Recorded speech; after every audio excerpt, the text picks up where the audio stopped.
Más de 8 meses dura ya la guerra en Ucrania. Son más de 250 días de bombardeos, combates y matanzas. Y también de mentiras y elaboradas estrategias de desinformación. El Kremlin insiste una y otra vez en las mismas acusaciones para minar la credibilidad de Ucrania y sus principales aliados, todo ello sin presentar pruebas. Y aunque a otra escala, Kiev también produce propaganda de guerra. Empecemos con una de las denuncias más recurrentes de Rusia. El gobierno de Vladimir Putin acusa a Ucrania de estar desarrollando unas supuestas armas biológicas. El 6 de marzo, el Ministerio de Exteriores ruso aseguró haber hallado pruebas de una operación de emergencia destinada a erradicar los rastros de un programa militar biológico financiado por el Departamento de Defensa de Estados Unidos. La lista de supuestas evidencias ha ido aumentando desde entonces, pero la Oficina de Asuntos de Desarme de las Naciones Unidas se ha pronunciado hasta en 4 ocasiones, siempre con resultado desfavorable para Rusia. In den Anfangstagen des Ukraine-Krieges hatte Russland damals mal eine Reihe von Dokumenten veröffentlicht, wo angeblich gefährliche biologische Erreger, insbesondere in Charkiw, in einem Labor angeblich gewesen sein sollen. Und eine ganze Reihe dieser Erreger kam aus Russland. Was der Sache natürlich, auf der einen Seite beschwert sich Russland, dass hier was Illegales gemacht wird, auf der anderen Seite hat sie aber diese Stämme selbst dort zur Verfügung gestellt. Also das widerspricht sich natürlich schon ganz enorm. El último intento de llamar la atención pública fue la semana pasada ante el Consejo de Seguridad de la ONU. Rusia pidió formalmente abrir una investigación para determinar si hay armas biológicas en Ucrania. China y Rusia votaron a favor, pero tanto Estados Unidos como Francia y Reino Unido utilizaron su poder de veto para bloquear la resolución. ¿Por qué esta reacción? Ich denke, was dahinter steckt, ist vor allem die Sache, dass man sehr sicher ist, dass all das Material, was Russland hier vorgelegt hat, absolut nicht ausreichend ist, um einen Anfangsverdacht wirklich sinnvoll zu begründen. Und man Russland eben vor allem auch nicht die Möglichkeit geben will, am Ende zu sagen, ja, da gibt es dann diese Untersuchungsmission, die ist jetzt eingesetzt worden von der UNO, also muss an unseren Vorwürfen ja schon mal was dran sein. Una cosa sí es cierta. Estados Unidos financia proyectos de investigación bioquímica en Ucrania. Y también lo hace Alemania. Jetzt geht es da allerdings nicht um die Produktion von Biowaffen. Da geht es um ein sogenanntes Zoonosen-Monitoring. Das ist wiederum für die Ukraine relativ wichtig, weil es gab da zum Beispiel Fälle von Schweinepest.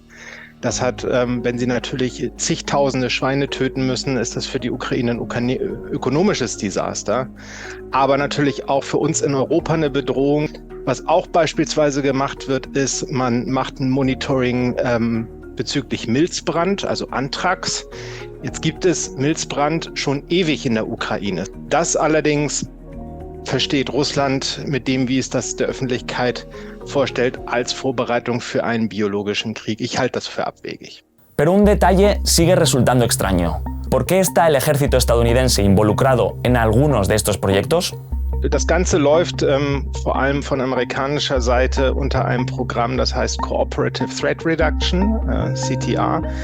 Das ist mal ins Leben gerufen worden durch ein Gesetz. Und dieser Nunn-Lugar Act hat vor allem Geld zur Verfügung gestellt, um zum Ende des Kalten Krieges übrig gebliebene Risikoorte, also beispielsweise um sich zu kümmern um verrottende Atom-U-Boote und ihre Reaktoren, um eben auch ehemalige Produktionsanlagen für C- und B-Waffen auf dem Gebiet der ehemaligen UdSSR sicherzustellen. Und Russland hat übrigens auch massiv davon profitiert, hat aus diesem Programm auch eben eine Menge Geld bekommen. Hasta el momento, a pesar del tiempo transcurrido y de haber llegado a ocupar casi 1/5 del territorio de Ucrania, sigue sin haber pruebas fehacientes de que se estén desarrollando armas bioquímicas en Ucrania. La amenaza de este tipo de armas tiene siempre un fuerte impacto psicológico entre el gran público, y las acusaciones infundadas no son algo nuevo. En la década de los 80, la Unión Soviética difundió la idea de que el SIDA era un virus creado por Estados Unidos, y en 2003, Estados Unidos mintió descaradamente al decir que Irak estaba desarrollando armas de destrucción masiva. A lo largo de la guerra, el Kremlin también ha alertado sobre otro tipo de armamento. Por ejemplo, la llamada bomba sucia, es decir, un explosivo que también dispersa radioactividad a bajos niveles. El 24 de octubre, el Ministerio de Asuntos Exteriores dijo que Kiev estaba cerca de terminar de construir una bomba sucia, pero las fotos que acompañaban el mensaje no tenían absolutamente nada que ver con Ucrania. Una de ellas era del organismo encargado de los desechos nucleares de Finlandia, según confirmó el propio gobierno finlandés. En otra, tampoco se ve una infraestructura ucraniana, sino, paradójicamente, una rusa, en concreto la central nuclear de Beloyarsk. Además, un equipo de inspectores del Organismo Internacional de Energía Atómica viajó a Ucrania en busca de estas bombas y no halló nada. Según el director del organismo, los inspectores realizaron todas las actividades que tenían previstas y no dieron consigno alguno de materiales nucleares no declarados.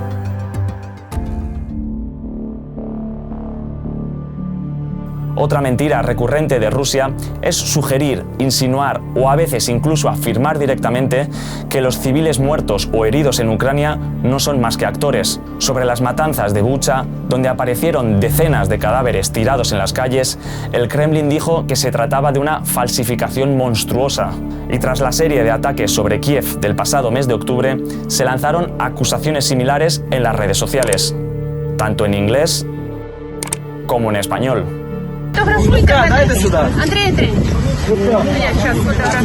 Así se volvió viral la teoría de que estas personas no estaban realmente heridas, sino que eran personas actuando, algo que es rotundamente falso. Haciendo una búsqueda inversa de la fotografía, descubrimos que fue tomada el 10 de octubre, el día de los ataques, y que pertenece a la agencia Associated Press. Desde DW Verifica nos pusimos en contacto con el autor de la foto, Efrem Lukatsky, quien nos describió cómo sucedió todo. Це було у нас 8:19 ранку, якщо я не помиляюсь. Це той час, коли люди їдуть на машинах на роботу, і це дуже таке жваве місце, бо це центр міста. Справа в тому, що ракета попала в будинок, який стоїть рядом з ДТЕК. ДТЕК – це великий скляний офіс, висотний. І там повисипало скло майже по всіх поверхах. І по скло, я бачив, наприклад, що там машини, які були метрів 300, а навіть більше, вони навіть були, метал у них був пробитий. Además, la misma semana del ataque, la televisión ucraniana 1+1 entrevistó a la mujer herida, y aún se le podían ver perfectamente en el rostro los hematomas y los puntos. Este fue, por tanto, un nuevo intento de viralizar en redes mensajes falsos para minimizar el impacto de la guerra sobre los civiles ucranianos. Sin embargo, Ucrania tampoco está libre de pecado en cuanto a mentiras en esta guerra. Desde un primer momento publicaba, sin pruebas, un número de bajas muy altas entre el ejército ruso, en un intento de subir la moral de sus tropas. Kiev también guarda silencio cuando son señalados por ataques cometidos fuera de su territorio, como ocurrió con el asesinato de la hija de Alexander Dugin, un teórico político vinculado a Putin. Según el New York Times, Washington cree que los servicios secretos ucranianos estuvieron detrás del asesinato, y tampoco respecto a las armas químicas están libres de lanzar acusaciones sin fundamento. Durante el asedio a Mariupol, el batallón ultraderechista Azov acusó al Kremlin de utilizar armas químicas. Aseguraron ver cómo las tropas rusas arrojaban un humo blanco tóxico dentro de la acería, donde se atrincheraban, pero igual que Rusia, no aportaron pruebas. Das kann aber genauso gut ein Nebeltopf gewesen sein oder weißer Phosphor. Weißer Phosphor gilt wieder jetzt nicht als Chemiewaffe. Also bisher gibt es dafür keine wirklichen Beweise, dass es bisher eingesetzt wurde. Es macht auch wirklich relativ wenig Sinn. Also es ist vor allem eine Sache, die gut ist für politische Auseinandersetzungen, für den, ich nenne es mal Propagandakrieg. Una propaganda de guerra empleada a diferentes niveles por Rusia y Ucrania, pero que sin duda ambos seguirán explotando mientras dura el conflicto.